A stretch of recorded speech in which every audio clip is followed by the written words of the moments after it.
What's going on, peoples? It's Ken Jackson here. Welcome back to the fourth dimension. Well, you give you the good, the bad, and the unnecessary. Ain't that right? Hey man, today we got this 2021 Honda HR-V. This the sport all-wheel drive model. I guess you can tell by the black rims, maybe. Before we hop into this video, of course we have a bunch of planes riding around. We're kind of close to the airport and we're next to the trees, so nature is beautiful, ain't it? I hope you guys are doing well. Hit me up in the comments if you need to relieve some stress, talk about a few things, let me know. Let's hop right into this review. First things first, rest in peace Uncle Phil. Nah, for real. First things first, design language, man. We got the black rims. Honda logo is the center cap. We got black trim or molding all at the bottom. Black mirror caps, no chrome around the windows. We got chrome at the top. We got this nice slate gray, silverish key fob. Yep, you still got to stick the key in there. It's 2021, but that's okay. I'm surprised the back logo, the Honda logo, isn't like silver. But lock, unlock, hatch release, panic button. That's it. You got your turn signals right here. You got your high beams, your low beams, fog lights at the bottom. We have this dark chrome. This is the part that's getting me. The rest of it should have just been black. The only chrome should have been at the top. You should have kept this black, because this dark chrome, as you can see, is actually peeling up. I can actually peel this off. This car does not have over 100,000 miles or whatever, but either way, I feel like the only chrome piece probably should have been this. This is the sport all-wheel drive version. The rest of it should have been black like the rest of the car. Other than that, it looks like a Honda. It looks like the Civic and the Accord. It has that big Honda piece right here with the logo right there. You know what I'm talking about. Especially on the Accords, it has the same thing where it's on top of the headlights, and then in the middle of the grill is like a big bar with the Honda logo. But remember, as I stated, there's black all around this, so I don't understand why that part looks that way. But yeah, even as we go to the back, nothing but black except the letters, surprisingly. One exhaust tip, and that's about it. I don't know, I'm just, in my mind, I'm like, it's the sport version. They try to make things look sporty, so stick with it. You got the black at the bottom, black rims, make everything else black. You can leave the logo silver, but now you got too many colors that's like going around. You got the color of the vehicle, the black around the windows, and then black at the bottom, black everywhere else, and then you got the dark chrome up front. Since I've already unlocked the hatch, I thought I unlocked the hatch. Let me try that again. So let's try this. Unlock. Hold hatch. No. Okay. Lock. Lock. Hold hatch. It's not working. I still have to press the button to unlock it. So as we get into the business, seats do fold down. You do get a spare tire with the jack. The quality of materials back here, as you'll see, is a common theme with this car. The quality of materials is not as it should be. But the seats do fold down, so you get more space. Your cargo volume is at 23 cubic feet with 55 with the seats folded down. Now, they all trims, they share the same engine, same transmission. CVT, 1.8 liter 4-cylinder, 141 horsepower, and 150. There's a lot of planes flying by. Jesus, 150 something pound-feet of torque. You pop this hood. Okay, 1.8 liter 4-cylinder engine, very small engine bay. Things are very easy to get to though. As you can see, very small battery, Jesus. 1.8 liter 4-cylinder with a CVT, 141 horsepower, and 127 pound-feet of torque. You can get the CVT regardless of what trim you get. This is sport all-wheel drive. You can say you got the LX, the EX, the Touring, the Limited. Just same engine, man. You're just getting better features, I guess. You got...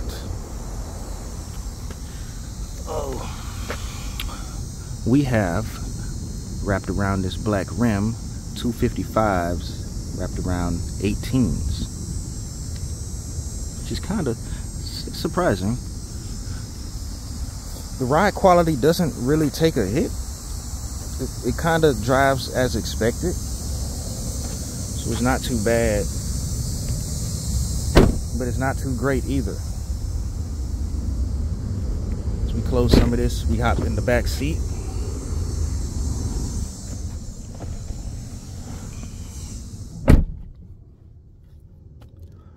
So even though we're in here, I still hear the planes going by. I still hear nature doing its thing, right? But obviously we have the good headroom because this is a small crossover SUV, a little compact crossover. We got your window switches. We have a little cubby and another little cup holder cubby down here with the subwoofer right there. Another cup holder right here. Power outlet, cigarette lighter port. This does not fold down. We got your map pocket right here. That's all the business you getting back here. Your hangers, oh my God, handles, whatever you want to call them.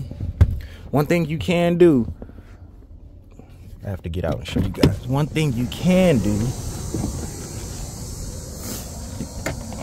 is lift that seat up. That's cool. Lift it up. Push this rail down, it'll lock it in place.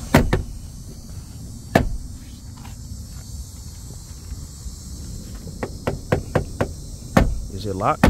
I hope it's locked. Because there's no latch or no handle that's actually locking it down. You just lift it up.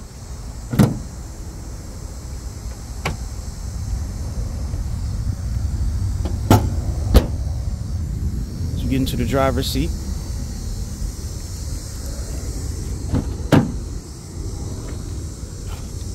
We have a lot more plastic, soft material up here, but it's not the comfortable kind. You got auto, one touch up and down for the driver. The rest of them are just normal. That's your window lock, unlock button, mirror controls, manual seat for the driver and passenger. Cup holder and a little door pocket. There's not many speakers in here at all. There's about, well, speaker wise, you have 4, one for each door. And then you have your 2 tweeters up there, right? No subwoofers, anything like that. Do we get the extended clips? Can we at least get that? Yes, we do. We got the extended clips. Halogen bulbs all throughout the interior. Oh my God. Oh, there we go. Halogen bulbs, eco mode, traction control button. Once you fill your tires up with air, that's for that. That registers that you did that because it doesn't do it automatically. Gas, hood, turn signal stock, headlight controls. You don't have auto, but you got your fog light switch and everything. Got your cruise control, and we got the thing that controls the pages. You turn the wheel, straighten the wheel up. So, nothing's on the screen really. This is your screen to the right. You got your speedometer and tachometer. This thing right here, remember what I said about the interior? It's very low quality, right? The newer HRVs, that's a different story. There's more space in the newer HRVs. They look a little bit better. And yeah, but this, I feel like if I push this in too far, the whole thing is gonna fall back. Look at the mileage. So I get to the miles, 59,000. So for that dark chrome up there to be coming off, and this to be like this, and a few other things that I mentioned, I don't know. This isn't, I understand the engine quality, but come on, we need 10 out of 10 everywhere, right? So this doesn't show anything but your trip, how much range you have left, and your MPG. This is also how you reset your oil life. This is, we got paddle shifters because it's a CVT and it needs paddle shifters. We got your phone controls and voice commands. This controls, oh, I have to take it off of this screen first. Okay, no I don't. So volume up, volume down, source. I do not like this button. Let's see if I can do this, if you can get this. So if I'm on the radio or something,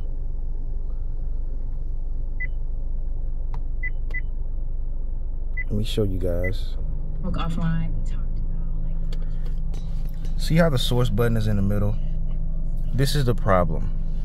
If I press this to the left, look, I'm all the way to the left. Changing radio stations, right? You're not gonna do it. It doesn't want to do it now. It's done it so many times, but now it's not gonna do it.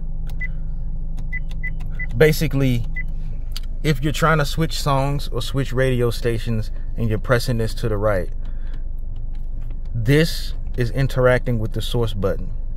So you go to change the song and it ends up changing the source, and you have to go back to your Bluetooth or FM. That's happened so many times when pressing this. Anyway, we have your pages. This takes you to your phone or to your music.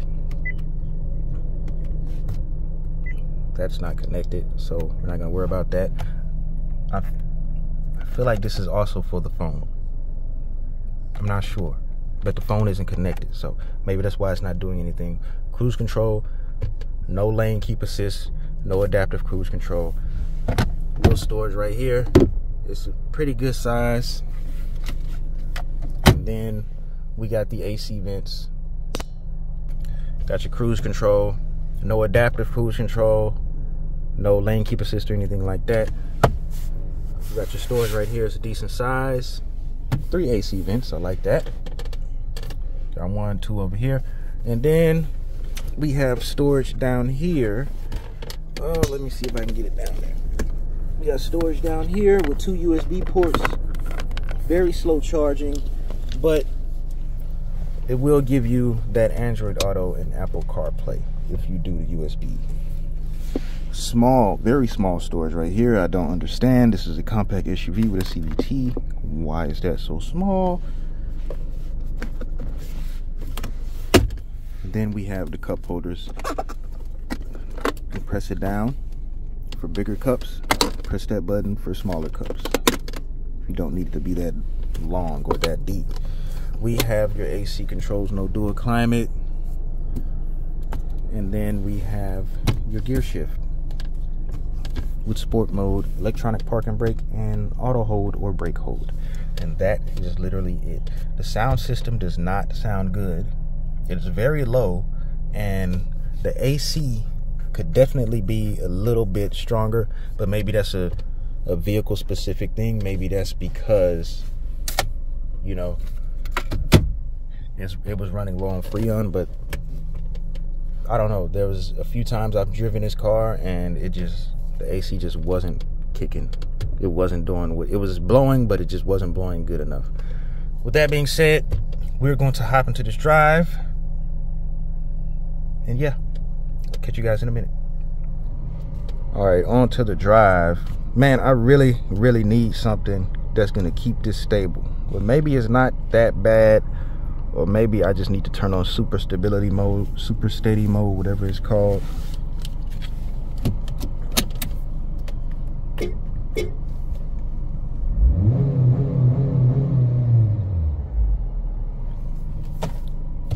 I missed the whole gear shift. Okay. You're not getting any wheel spin if you're trying to have fun in this thing, which you shouldn't be. It's nice, compact, good price. MPG for the all-wheel drive version is a little bit lower, but not that lower.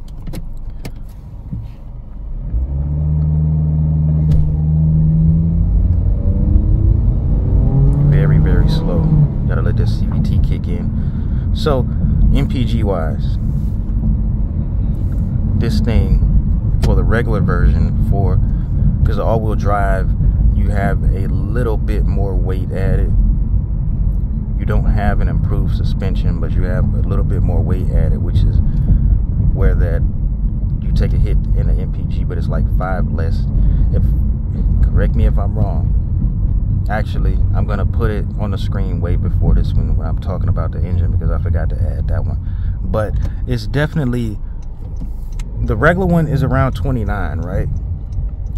I believe. That's nice. I like that. That's different. I like that. It's plain and simple, and it's different. Like, I'm talking about that FRS up there. But this version, the all-wheel drive, should be 24 in the city and 31 in the highway. I could check my handy dandy notebook. Where'd I put it at?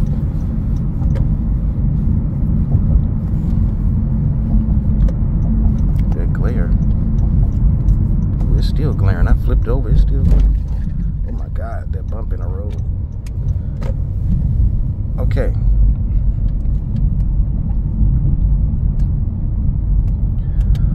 Drive-wise, it's driving like a CVT. You don't feel it shift because it's not shifting.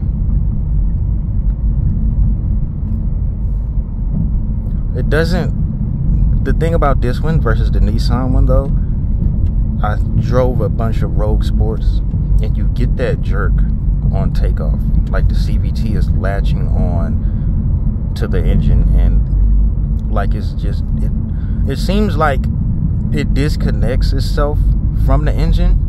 I'm talking about the Rogue Sport.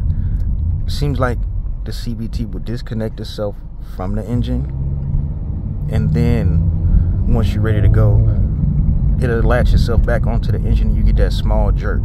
Just like how I just pulled off the stop sign with this one, and it was nice and smooth. You don't get that. Now, I'm not saying that's what happens, that the CVT is disconnecting itself. Just that's what it feels like. I get that jerk. Now, coming from a dead stop,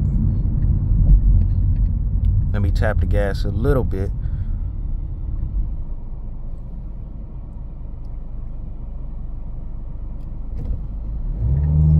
Still didn't get the jerk. It's literally like you on a dead stop, tap the gas, and you jerk a little bit. When you jerk, this one does not do that. It's still a smooth one. And people always say the CVTs and the Hondas and the Toyotas are better. Yes, Nissan just reverse engineer their CVTs. First of all, stop putting CVTs in everything. Second of all, the things that do need the CVTs, like the Versa, leave it in that. Leave it in the Sentra too. But give the Sentra option to be manual or something. See? Smooth takeoff.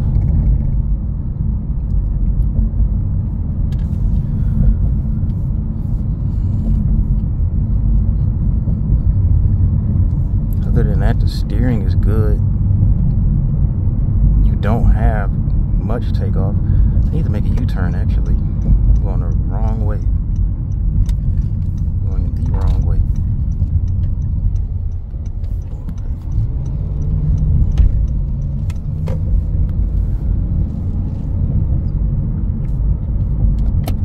Let me try it in sport mode. But even still, that doesn't matter. You know, because whether I'm in eco mode or drive mode, just regular drive or sport mode, I still get the jerk from the Rogues, from the Nissan CVTs. So this one, yeah, still smooth.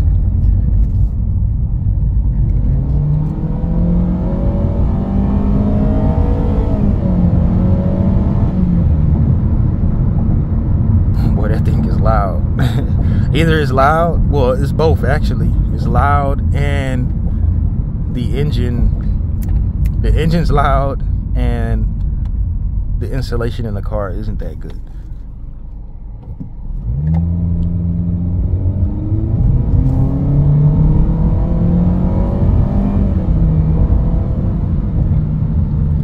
But it's definitely trying to get up there.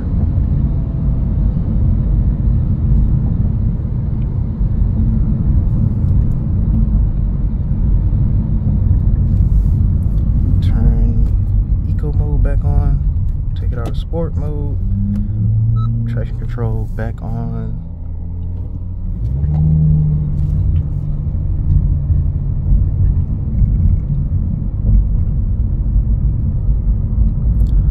Visibility is great, as it should be. It's an SUV.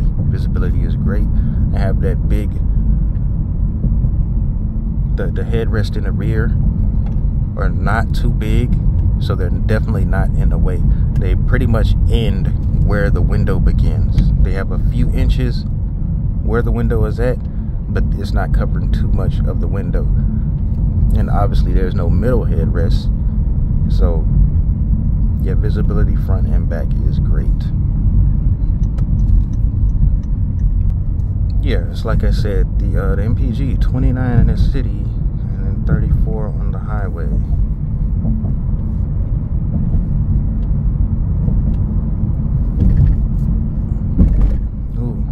Really feel these bumps though. You can really feel it.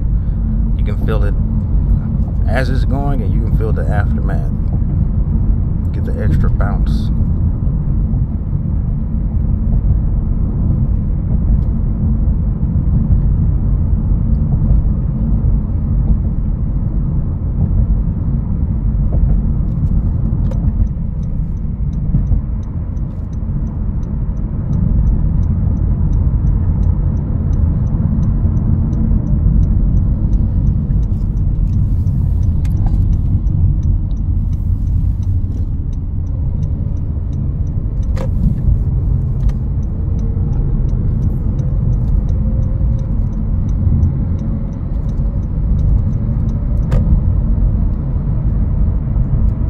AC is blowing nice and cold now.